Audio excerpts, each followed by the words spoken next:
is Johnstone. Fastball driven. Left field. Backing up is Bonds. Backing up. Looking up. You can wave it. Bye-bye. Cliff Floyd has won it for the Marlins in the bottom of the ninth inning. A 2-run homer. And the Fish are back in the win column. All right, so a couple of observations on that video as we welcome in 1997 World Series champion Cliff Floyd, 2001 All-Star, 17 seasons, 6 with the Marlins. The first observation is how sweet the teal is. The second observation is, do you feel old knowing that your former teammate, his son now, is playing for the Marlins in Griffin Conine? Yeah, listen, it's cool, but, I'm hearing it a lot more here, right? Like, I'm at the winter meetings in Orlando, and every kid is coming up like, "You're my favorite player growing up." I'm like, dang. But when you start seeing the Conines, the David Weather's son, right? Like when you start seeing these cats, it's warming to know that, their kids, that their dads I played with and had fun with in the league, and to see them evolving and getting themselves in the big leagues and trying to have a great career like their dads, and a lot of pressure on them too, right? To try to live up to the expectations of it. But it's really cool to see these kids growing up and playing, playing the game they love. And Cliff, as it pertains to Griffin, I know you participate in Jeff's charity golf outing pretty much every year, right? I know you were there this past year. So how has your relationship with Griffin and Jeff, really just the Conine family, progressed over the years since you were teammates with them? Well, I think the biggest thing is just saying what's up and watching them grow. All these kids are quiet, as y'all know, right? They just quiet. They don't really like to talk a lot. And, Griffin's massive. I mean, I think he's, he has great potential. And I just chatted up, nothing crazy. But if they ever ask, I'm always here. I think that's the biggest thing. That's the one thing I always leave them with is, if you ever need me, I'm gonna call away, because I know my son, I mean, he's trying to play football and he hurt his hip, unfortunately, but I watch every game. I'm a sports fanatic, and I try to tell him so much, and he goes, "Yeah, Dad, you don't know football. You play baseball." I'm like, so you'll listen to somebody else rather than listen to your dad. But I'm like, if you need me, I'm here for you. All right, so we got a ton to get into with you, Cliff. And the one thing I hate about pre-recording is, yes, we're pre-recording this on a Monday. Things can happen. So I guess let's start with just some overall thoughts on the Marlins on the year they had. 79 wins, obviously exceeded a lot of expectations. But from your perspective, what has the Marlins offseason, like what does it need to look like? And what are your just general thoughts on what was a successful 2025? Well, I thought the biggest thing for me was they learned about who they were, right? And so when you start building something, you have to learn your identity first and what you have in-house and who's going to be in the foxhole with me, who's going to come play every single day, limit the mistakes because you can't make any mistakes, especially when you're a young team, a vibrant team. And now you put yourself on the map because there were spurts in 25 where you felt like, okay, this has the making of, getting a manager in Clayton and the winning mentality, and then being able to insert it into the guys that you have, right? And make sure they understand, that formula. And I thought they did a great job of just, finding like, okay, we are looking maybe for a first baseman to be there consistently, maybe a platoon situation for the time being, but you found some power. Kyle is a stud, in my opinion. But you have some speed. And if you can play that facet and understand that you're not going to be able to hit the 3-run homer, you're not going to be able to do some of these things that's going to look like the Dodgers or look like some of these other teams, but you can put some pressure on them with your legs. You can take the extra base. So when you start watching them and dissecting them, the biggest thing I took away is they didn't play with fear. They played with heart. And I think that part of it is where you'll see this team grow as you get to spring training next year. Cliff, it's really cool because internally and externally, like that was the similar sentiment where, oh, these guys are playing with a reckless abandon, but they're smart. Like it's a gritty form of baseball. It's fun. The watchability factor is there. It's a team that like prides themselves on applying pressure. How much fun did you have playing on teams like that as opposed to waiting on the 3-run homer? And obviously you could supply that, but the other 8 guys in the lineup applying pressure and being like pests almost. So if you go back to after we won the World Series in '97, and then they dismantled the team, right? Yep. Well, we had Luis Castillo, we had Alex Gonzalez, we had Mark Cossey, you had myself, you had Preston Wilson. I can keep going on. That was our pressure. Like every chance you get, I love Mike Piazza, but Mike Piazza couldn't throw. So we knew that, right? Like I love Mike, that's my dog, right? But like we had to take 6-7 stolen bases to beat the Mets. Then we couldn't hit the 3-run homers to live up to what they were doing.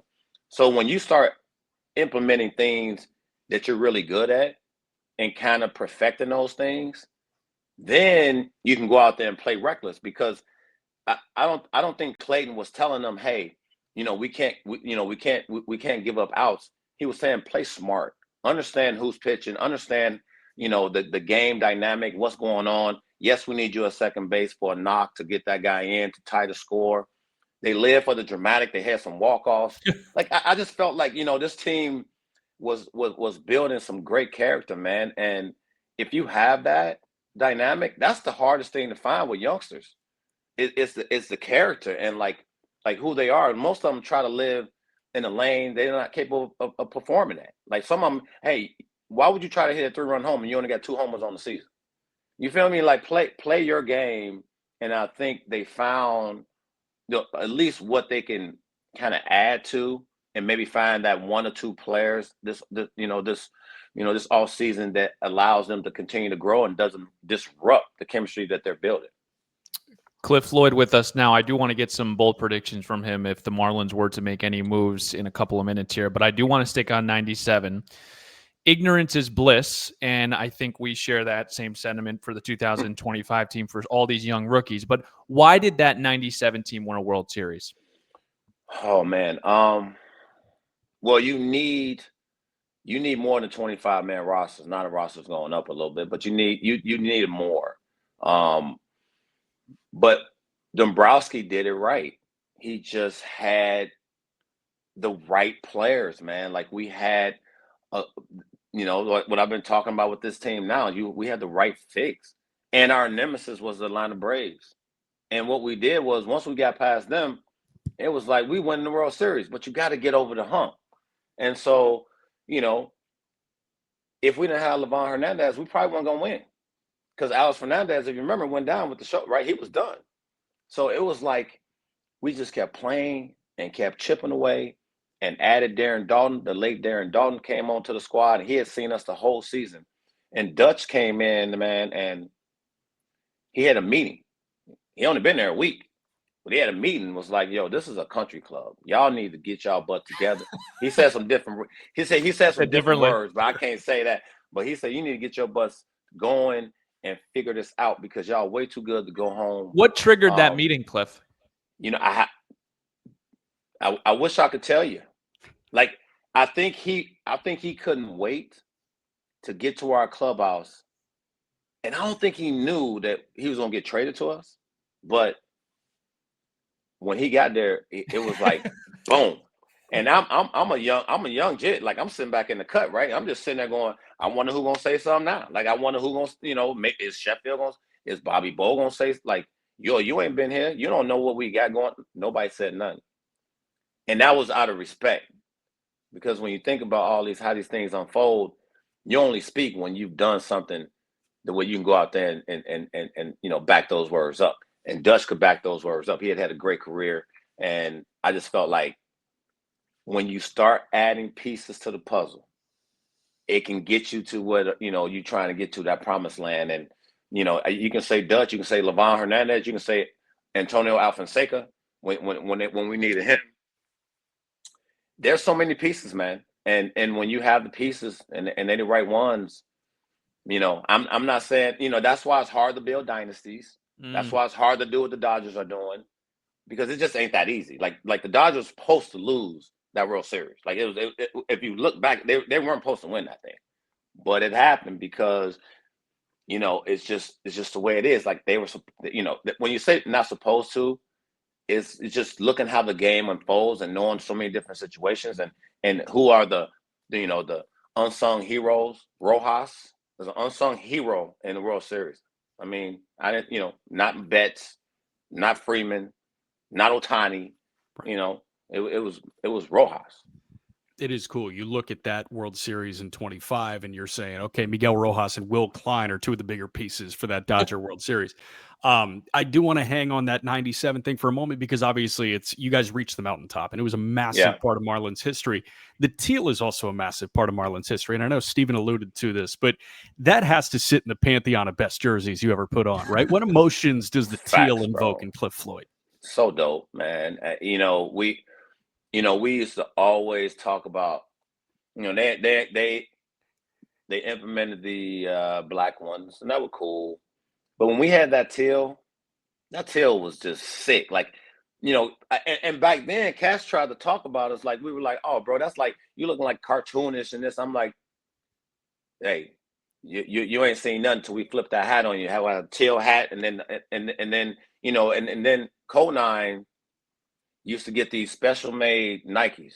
They were suede with the colorway of the teal in there. And he was a 13, and I used to just slide. I was right next to him. I'd be like, yo, when you're done with those, pass those to the little jit next to you, right? Pass them on to the little boy over here. But it was cool, man, because I thought our uniforms was the dopest out there, for real. I mean, to this day, one hanging in my house. Everywhere I go, I got that teal, somewhere. I'm always rocking the teal Marlin hat, always, especially at home. Like, I'm always rocking that. How about Niner? Did you know Niner has some fashion to him? No idea. Oh, yo, Niner had the dopest spikes out there. I mean, and Nike hooked them up. But you gotta think about this. Mr. Marlin.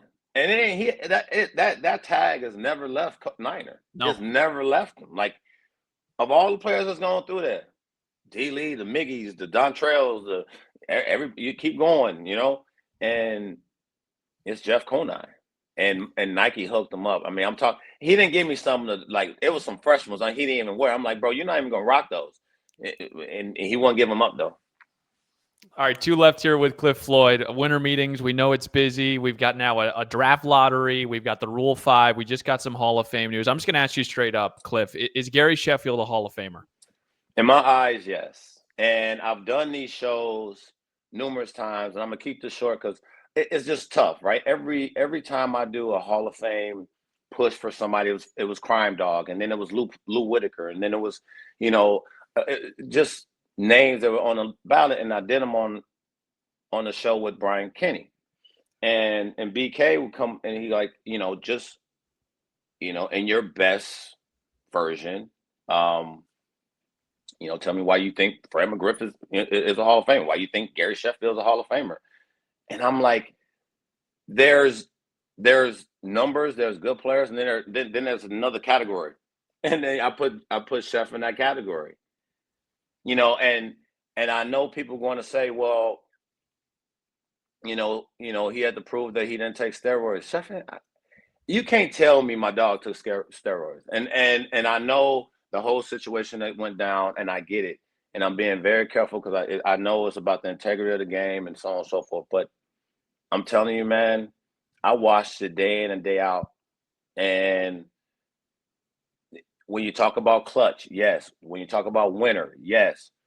Durability, Chef played, accountability, all those things. He checks those boxes for you. He checks the boxes. And, when you start looking at Hall of Famers and looking at some of the guys that have gotten in recently, Chef should be in. It's cool. You try to tell the story of baseball, and you probably can't do it without Gary Sheffield because how many kids in their backyard did the classic bat wag, right? I mean, there's things that transcend what you do in between the foul lines, and he clearly did that. Last one from me, Cliff, has to do with the 26 Marlins. Where do you feel like they can push even further from a good 25? Could it be in the rotation, bullpen, lineup, wherever your brain takes you? Yeah, so I think for me, it's adding to the lineup. And I always and we saw pitching, right? We know pitching is key, right? You have to have it. But I feel like, man, you gotta score more runs if you them. Like, I feel like that is where you kind of look at it and go, okay, how does first base unfold?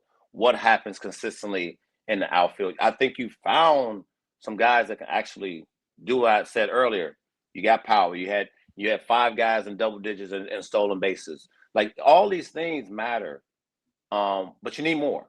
And I think when you look at the lineup, if you can shore up and get, listen, I'm not saying you go out there, and I would love for them to go out there and get Kyle Schwarber. I would love it.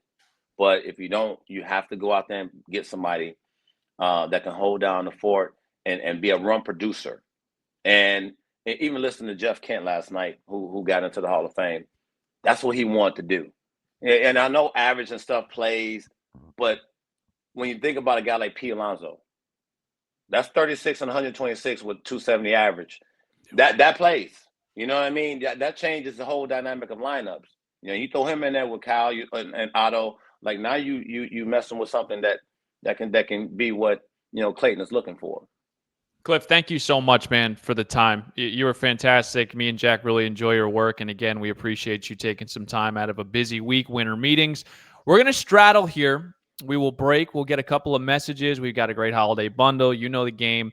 We got commercials coming up next, and we got more on the other side on the Marlins Hot Stove Show.